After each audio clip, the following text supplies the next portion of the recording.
I think we're live. I'm just trying to. We're live. Hey, Gretchen, what's going on? I hope you had a good weekend. I got a lot done this weekend, and anyway, oh, now it says it's having trouble streaming to Instagram. Okay, All well, right. I'm going to put my that's glasses on because I can't see anything. I had a crazy weekend. I had to go to a squash tournament in Westchester where I spent all of Sunday watching teenagers play squash with my son. So that was my weekend. where was it? It was in Rye, New York, at the Westchester Country Club, which was a crazy place. I've never seen anything Oh, like that. that's kind of close. Well, I don't want to give away too much Yeah, information, but I know where that is. yes, you do. Anyway, let's talk about our favorite subject, Yeah, Jeffrey the Epstein. Epstein files. So yesterday there was big news in the sense that the second judge, this one in New York, said no can do to releasing the grand jury testimony, just like the Florida judge had said. So, as I wrote on Twitter, it's kind of like tick tock for the DOJ and Trump administration, because as we all know, they could just release all the other information that actually has new information in it, probably. Well, it has to, a million pages or whatever it is. And all the legal experts who are much smarter than we are at this have said that even if the grand jury testimony had been released, there wouldn't be anything new in it. So I don't, I feel like the pressure's on, but now he's sending the National Guard into DC to, to clean up and whatever, but also to distract from what he's going to do next on this story, I think. Yeah, it's interesting because the judge didn't just say he's not releasing the grand jury testimony. The judge basically called them out for trying to create a smokescreen and covering up details of what happened by saying everything that we knew from people who are lawyers who appear or have clients appear before grand juries all the time, which is grand juries don't give you too much information. All you really need from a grand jury is just the word of an FBI agent or some other law enforcement person to create a predicate to indict somebody. The grand jury doesn't have to go into evidence, and it doesn't. The grand jury doesn't have to hear witnesses, and it doesn't. In this case, most likely what happened was a federal agent said, I spoke to victim, and they call them victims, A, B, and C, and they told me that Ghislaine Maxwell or Jeffrey Epstein, whichever grand jury this was, did A, B, and C to me, and therefore the grand jury has a predicate to indict. You don't need more than that. And we in the public domain probably already have more information than the grand jury heard because, as people constantly say, you can always indict a ham sandwich. It's not a big deal. So I think from that perspective, it's fascinating that even a federal judge is calling this out and saying, hey, if you guys want transparency, the grand jury process is not it. And I give the Trump administration credit for trying to change the subject, whether it is a meeting with Putin in Alaska, which Trump yesterday said was actually Russia, whether it is a federal takeover of the DC Police Department. And I think you and I talked about this before. I always said he was going to escalate and escalate and escalate to detract from the Epstein scandal. But it sounds like the scandal's not going away because Republican office holders, Congress people, and the few that are doing town hall meetings in August are hearing from their own constituents about this, which I think is really interesting. Yeah, and you have somebody who you can't get more conservative than James Comer, Congressman Comer, who is the one who is the chair of the committee that issued the subpoena to the Department of Justice, amongst other things, to get all that information that we were just talking about, the millions, at least a million documents. Now, the other names that were on that subpoena list, I think were on there for political purposes only, because they were mostly, Democrats like President Clinton, Hillary Clinton. I mean, Trump wasn't on the list. But, and then there's the whole idea, lawyers will tell you that they would never testify anyway because they can shield themselves. So it's kind of just an exercise in futility to please voters, I think.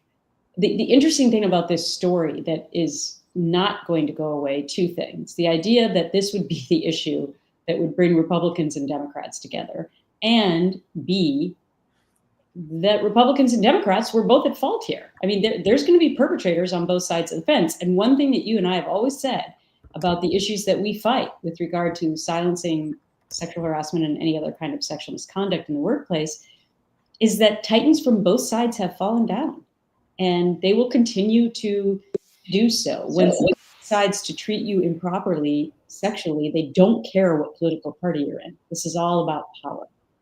And so I do think it's interesting that this will be the issue that will bring people together. And I think it's fascinating in the era of Trump that sexual misconduct, as much as he tried to deny about his own issues, I find it fascinating that this could be the issue that ultimately gives some people some justice.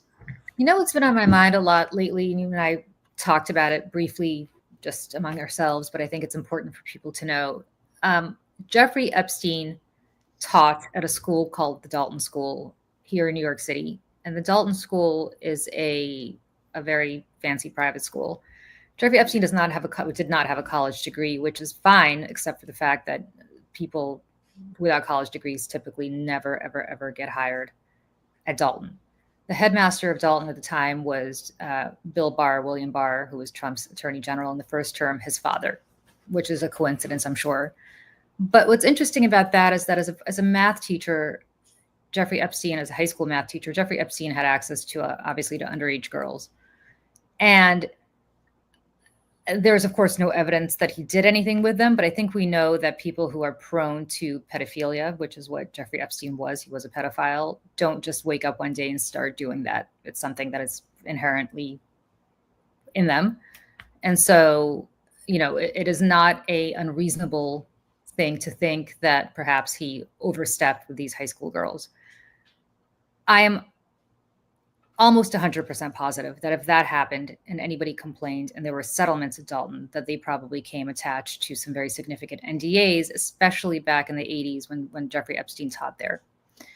And when we talk about NDAs, I don't think people maybe understand the scope of what this means, but effectively those NDAs were not, let's assume that this happened, which is an assumption, we don't know, but let's assume that this happened.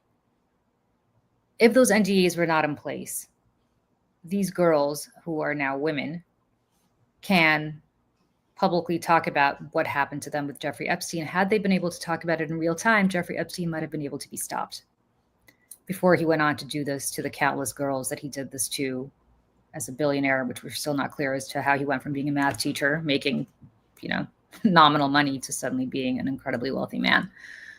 And that's what I think these silencing mechanisms are so good at doing. They don't just stop people from talking about their own personal experiences. They stop people from warning others about predators.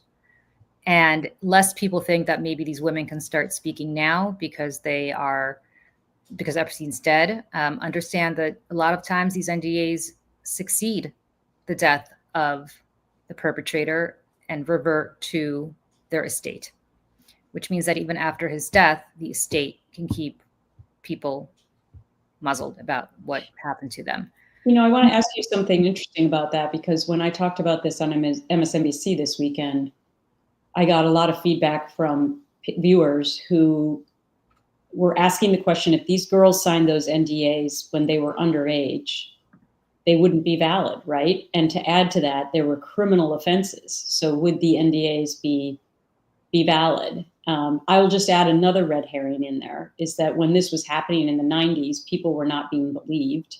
I mean, even in the first case in 2006 with Epstein, people, when he got the sweetheart deal from the guy down in Florida. Alex Acosta, who, by the way, Gretchen, just to interrupt you for a second, was also not on on Comer's list of people to talk to. Should be number one of people to talk to. Exactly. Yeah. But who ended up being a secretary in Trump's first administration. It's interesting to me that in 2006, these women were telling their stories, but I think we know how it was back then. People weren't being believed. They weren't being taken as seriously, right, as they are now. So there's a lot of factors playing into it. But back to the NDA question, do you think if a child signs and they're underage and there's a criminal act that's happened, that they're actually held to it? Well, we know, that's kind of a reflexive question, because you and I both know that if your mom and dad sign an NDA for you, you are bound by that NDA. And we know of cases, and we've worked with organizations that are fighting this, but we know of cases where and I'll give you not a hypothetical, I'll give you a true story. It's not my story to tell, so I won't disclose the names, but we do have worked with an organization that was founded by a woman who was the sister of this boy that this happened to. He went to a Christian camp in Missouri as a teenager, was raped by a counselor there, had to sign an NDA as a result of a settlement, and was held to that NDA well after he turned 18, and ultimately committed suicide because he just could not live with the silence. It could not live with what happened to him and the fact that he couldn't discuss it with anybody. So yes, I mean, the sad thing is, if Jeffrey Epstein did molest girls at Dalton, and I don't think it's improbable to believe that he did, and if the school settled and signed and had them sign NDAs, which I would not be surprised if they did. And this is not a reflection on Dalton, which is an amazing school. It's a reflection on the culture back then in the 80s when this was all happening. It is not unreasonable to believe that not only are they still, as adult women now, women who are probably in their 50s, bound by NDAs, but also it is not improbable to believe that those NDAs succeeded Epstein's death and now revert to his estate, and that the estate is preventing them from speaking out. If any of those women exist and they're for some reason listening to this, I am pretty positive that they would win in a court of law right now if they wanted to be released from those NDAs, but that's a decision they have to make. But yeah. Well, let's talk about who would be in charge of the estate. His brother, who has been incredibly critical of him. So I can't imagine him enforcing any of these NDAs. I mean, it's different than like my NDA that succeeded when Roger Ailes died from Fox to his wife. She would probably come after me. So, you know, I don't know. I think, and when these women were recruited, you know, and thought they were going for jobs, I'm not so sure the parents signed the NDAs. Maybe it was only the kid that signed it. So there are some interesting things that and even if they broke the NDA, you know, it's different from our situation. Epstein's brother's not going to come after them. So, yeah, I mean, listen, if they want to explore it, they should. Obviously, a lot of people don't want to talk about things that happen to them as children. So I'm not encouraging that whatsoever. I don't think you are either. But it's just, I think it's more to give people, the reason I bring it up is not because these survivors should make a decision as to what they want to do. And certainly if they don't want to speak, that is their decision. It is simply to say that at every step of the way, covering up this behavior through NDAs and other silencing mechanisms, whether it's forced arbitration or NDAs, the two silencing mechanisms that we fight against, prevents you from ringing the alarm. So that if this had happened and this was exposed on the front page of the New York Post, which is a big tabloid in New York that Donald Trump was certainly in every single day in the 80s, as somebody who lived here, I can tell you it was basically the New York Trump Post at the time. But if that had come out back in the 80s, I don't know that Jeffrey Epstein would have been able to be in a position, maybe because the culture back then was so awful, but maybe it would have prevented him from doing this to other girls over and over and over again, down in Florida, up here in New York, at his private island, at his ranch in New Mexico, wherever else he molested these young girls. So or not molested, I'm sorry, he actually raped these young girls. So I think it's just another reminder that these silencing mechanisms don't just affect the people they silence, they affect hundreds, or in Jeffrey Epstein's case, thousands of prospective other survivors who he did this to. Yeah. And one of the other major concerns in this whole thing is that if there was more information released, it's my understanding that by law, you would have to go back to the survivors and get their okay as to how they're featured in this information, whether or not they want to be redacted, whether or not they are redacted in a proper fashion. And of course, they don't want the perpetrators to be redacted, but the DOJ has given some inkling that they might do that. Well, then what's the point? And, you know, Trump said last week that he didn't want to hurt people. And that was implied to mean not the survivors. It was implied to mean he didn't want to hurt his friends in high places. So, you know, I do think that, you know, distract. I think that this will go down as one of the most horribly handled PR crises in the history of politics. But I do think that his Putin meeting, I mean, that, just to be honest, that knocked me off CNN Friday night talking about Epstein when that was announced. That's Um, smart. I mean, you know, listen. and the DC thing dominated the news yesterday. And if you listened to any of the press conference, all you heard President Trump saying was that this is the largest amount of reporters that we've ever had covering any story here. So, this strategy of distraction is working. Everyone's going to be talking about the lead up to Friday's meeting with Putin. Tonight, I'm going to be on CNN and I'm going to be talking about the DC situation, not about Epstein. So it's interesting how, it depends on the gravity of the story and how big it is. But both of those stories are big stories that are knocking Epstein coverage now down. Yeah. And I think it's a smart PR ploy for him to do this, as I think we talked about last week. He's going to escalate to get rid of the Epstein story. I suspect once he comes back from Alaska on Friday, he will have given away some massive concession to Putin, which will, of course, create massive controversy and would allow people to talk about that as opposed to Epstein. But I don't necessarily think we need to let the Epstein thing go. Not us. I mean, we're going to continue to talk about it. But I think the media, I don't think it's going to be as successful because these survivors are out there. And these survivors are being re-victimized. And I hate to use that word because they're not victims or survivors, but in this case, it's an appropriate word. They are being re-victimized over and over and over again with every twist and turn of the story, including the fact that Maria Farmer, who's one of the survivors, was on, I forgot, it might have been CNN or MSNBC, but was on one of the networks talking about the fact that she just wants access to her own file and to her sister's file. And they won't give it to her. Now, I'll tell you, you may be shocked to hear this, but people are not entitled to their own files. And that's absurd. And some states have changed laws to ensure that survivors get their own files, but those laws are few and far between in the federal system. They're not entitled to their own files. So I don't know that she knows who assaulted her and her sister. I don't know if it was somebody prominent whose face she recognizes or whether it was just some random rich guy who she obviously wouldn't know. But she should know. I mean, she should know who did this to her and who did this to her sister, and if she doesn't know already, and yet they're not turning that over. That is a re-victimization in some ways. And I think also people don't, you and I've talked about this too, at least I'll speak for myself. I certainly can't speak for anybody else.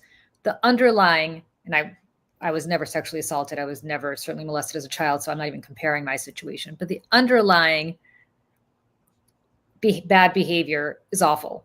What's worse is when people don't take it seriously, cover it up, sweep it under the rug, treat it like it was a non-entity, retaliate against you. That is a million times worse. And I don't know if you feel that same way, but I'm sure these survivors probably feel that is the case too. Yeah, well, their whole story is being politicized. Yeah. Because, to certain people's, I mean, it started back with the Trump administration people saying that they were going to release everything. I mean, that's when all of this started. Well, it started before that, but again, back to crisis PR.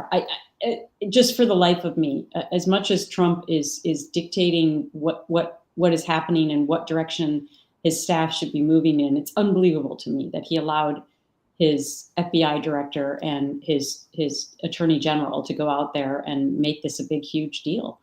Unless he just miscalculated his own base, which I think he did for the first time. He did. Miscalculated how angry they were going to be when there was no information in those first folders. That was new. I want to actually, you raise a great point. And I think there's somebody here that people don't keep an eye on that they should keep an eye on. And that is Dan Bongino. Dan Bongino is currently the number 2 at the FBI. He works for under Kash Patel. Gretchen and I certainly knew Dan Bongino from our Fox days, and I'll leave it at that. But Dan Bongino built an entire media network, an entire podcast network on exposing the Epstein files, on everything. And Dan Bongino went to the FBI with the full intention of exposing the Epstein files. And when Pam Bondi put out that statement a few months ago saying that there was nothing more to see here, she was not releasing the Epstein files, as you recall, Dan Bongino went nuts and said he was going to quit and went insane and walked out. It was a Friday. He didn't come to work. By Monday, he was back at work. I suspect that Trump or somebody close to Trump got to him and told him he had to go to work. But you have not heard anything from Dan Bongino since, except for the fact that he said he saw the files, and what he saw, he will never get over. It was even worse than he suspected, and so on and so forth. He's very silent about this. And I think he's silent about this because he understands he's got credibility with the base that he's built his entire career on that he needs to maintain. He knows what's in there. And the question is, how does somebody like that continue to behave? It's very interesting that he was not invited to that meeting with J.D. Vance and Pam Bondi and Kash Patel and Susie Wiles. Not because somebody would be who's a deputy, but because he has been so instrumental in the Epstein file saga prior to even going to the FBI. And the fact that he's still at work, he's still showing up apparently, but he's not saying anything. He's just completely shut up about this. I think that is very telling.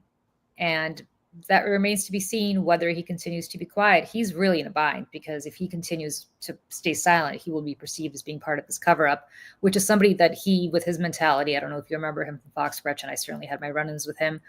I don't think he can do. I think he's looking at life after the FBI and thinking, oh my God, if I'm perceived as being part of this cover-up, all of my credibility with my own supporters is absolutely gone.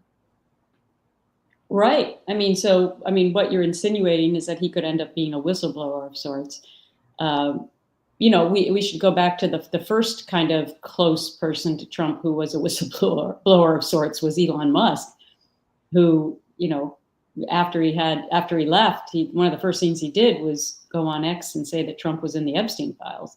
So, one would assume that he was, when Bondi came over to talk to Trump in May to tell him he was in there, and if you believe that this is how this all happened, for sure, Elon Musk was in that meeting. Because remember, he was in a bunch of high-level meetings that other members of Congress had some problems with because he was getting access to China secrets and Russia and all kinds of stuff.